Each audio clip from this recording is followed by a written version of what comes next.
Today's topic is part of Unit 1, Number Systems, and we will be discussing real numbers and representation systems. Today, we will begin the very important chapter of real numbers. This chapter is a foundation for everything we do later in algebra, geometry, and even in class 10. In this lesson, we will revise the number systems that you already know, learn how to represent different types of numbers on the number line, understand how decimals work, and see how operations behave in the world of real numbers. So, by the end of the video, you will be able to 1. Represent natural numbers, integers, and rational numbers on the number line. Number 2. Represent terminating and non-terminating recurring decimals on the number line using successive magnification. 3. Understand how rational numbers connect to decimals. And 4. Perform operations on real numbers. So before we move forward, let's revise the numbers that we already know.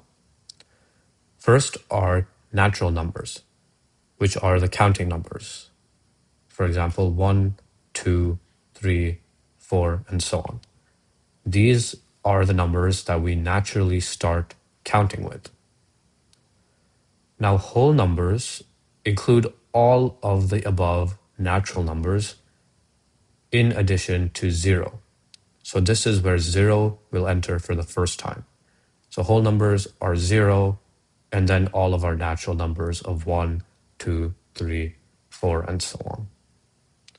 Now, integers include both whole numbers and natural numbers, and it includes their negative values as well. So not only do we have 0, 1, 2, 3, 4, etc., we also have -3, -2, -1, and so on.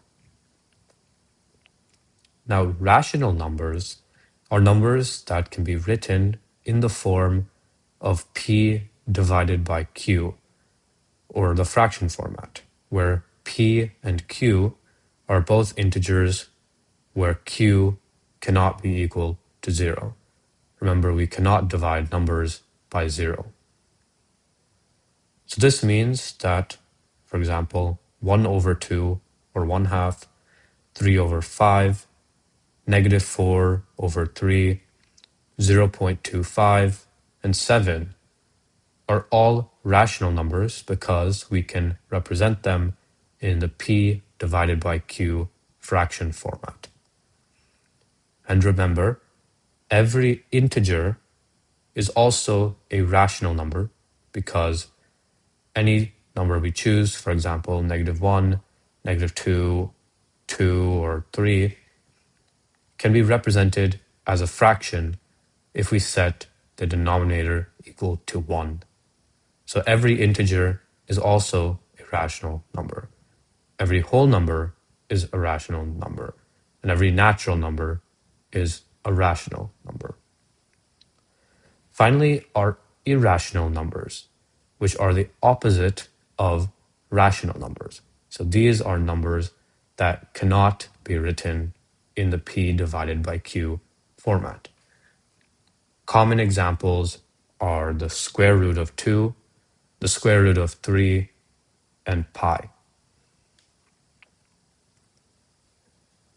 So let's see how these numbers appear on a basic number line.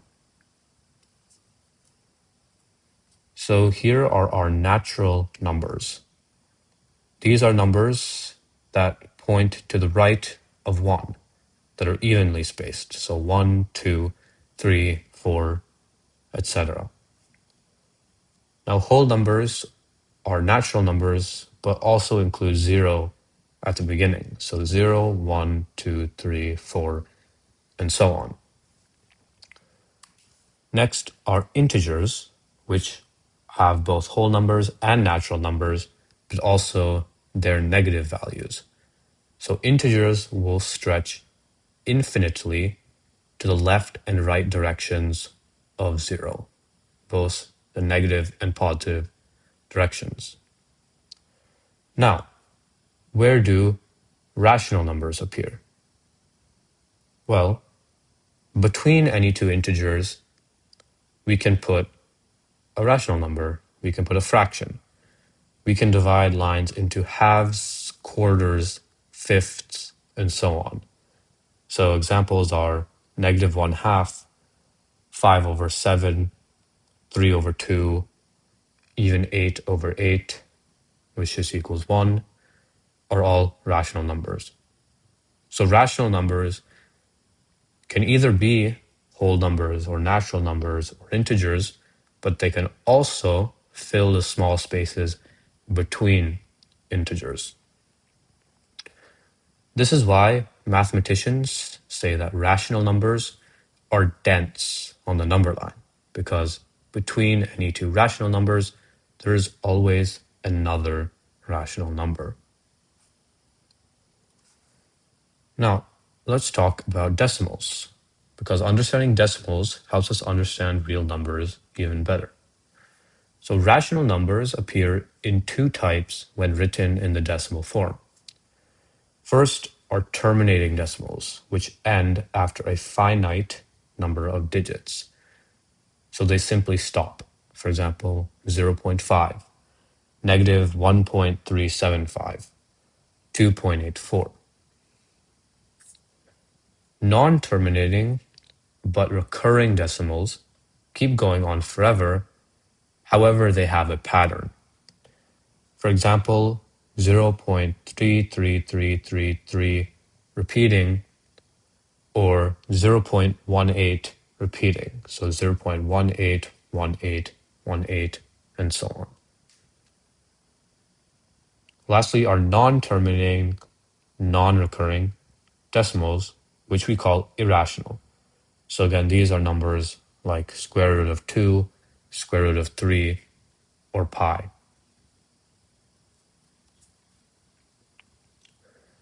Now, let's understand why some rationals terminate and some repeat. So when you write a rational number in its simplest form as p divided by q, if q, the denominator, contains only the prime factors 2 or 5, the decimal form will terminate. So for example, 1 divided by 8 is 0.125. It terminates right there because it is a multiple of 2. However, if q has any other prime factor besides 2 or 5, like 3, 7, 11, etc., the decimal form will repeat forever. For example, 1/6 equals 0.166666 repeating. 1/9 equals 0.11111 repeating. So simply by looking at the denominator of a number, we can predict the type of decimal that it will have.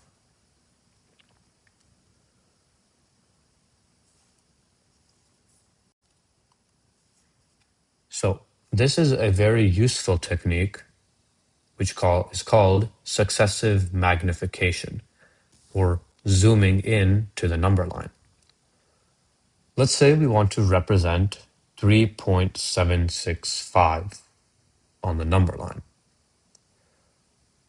So we'll look at the first digit. Okay, the first digit is 3. So we'll locate 3 on our number line. And since we know that we have decimals after, we know that the number will have to be between 3 and 4. Now we'll look at the next digit, which is 0.7. So we know that 3.7, but we also have decimals after it. So we know that our number will have to be between 3.7 and 3.8. Between these, we can divide it even further. We can do 3.7, 3.71, 3.72, and so on. Finally, we can zoom in even further between, for example, 3.76 and 3.77, And by creating 10 equal divisions, we will find that the fifth division will give us our number 3.765. So this technique helps us place decimal numbers accurately, especially when the decimal has many digits.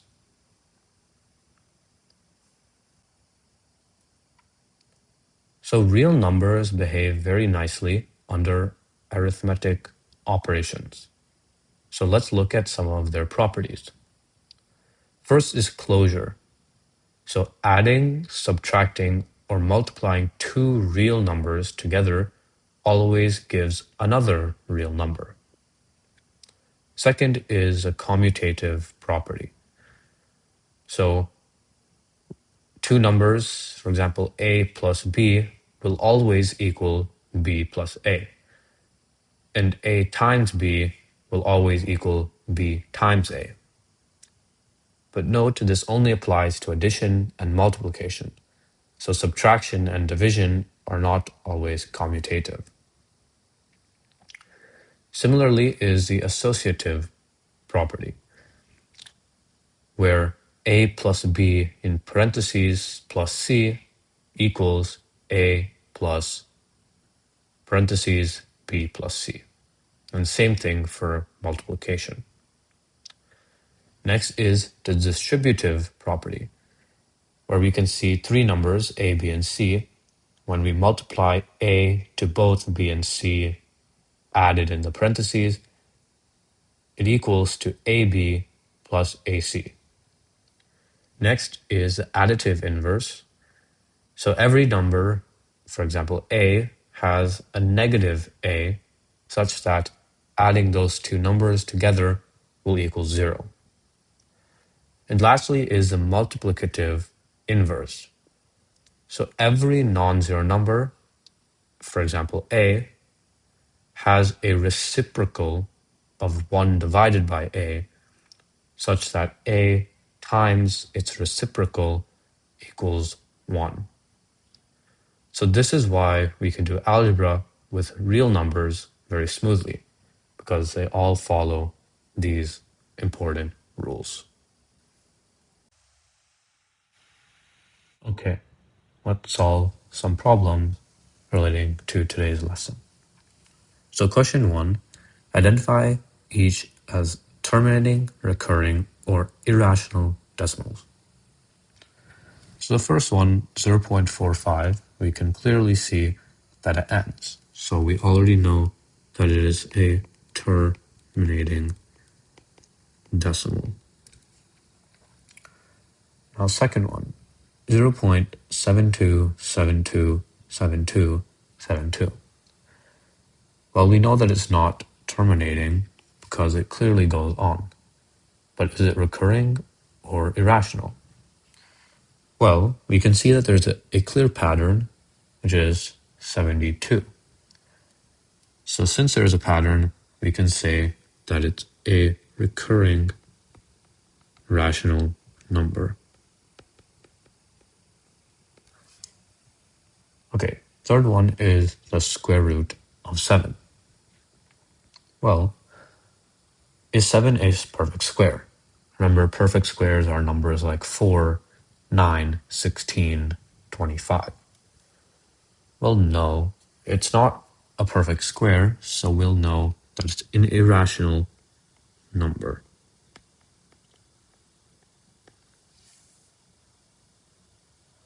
Lastly, identify 1 over 40 as terminating, recurring, or irrational. Well, remember, we need to see if the denominator is a multiple of 2 or 5.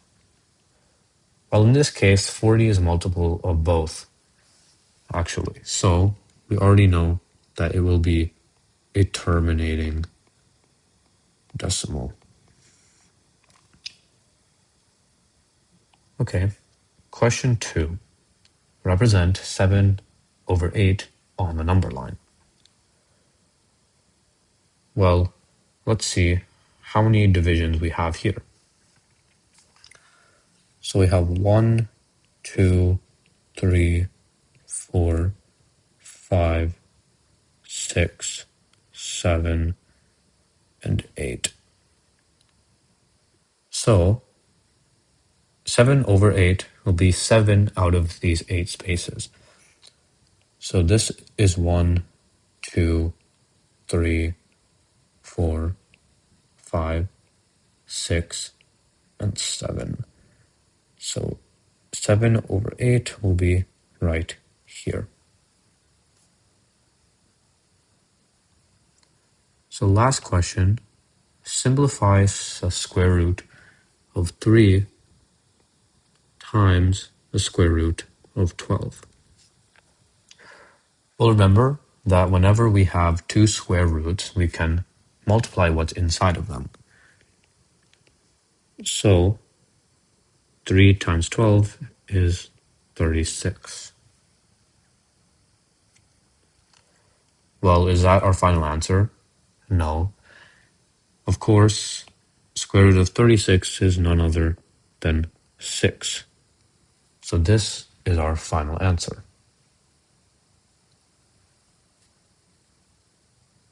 This concludes today's topic of real numbers and representation systems. Thank you so much for listening, and I hope that you learned something.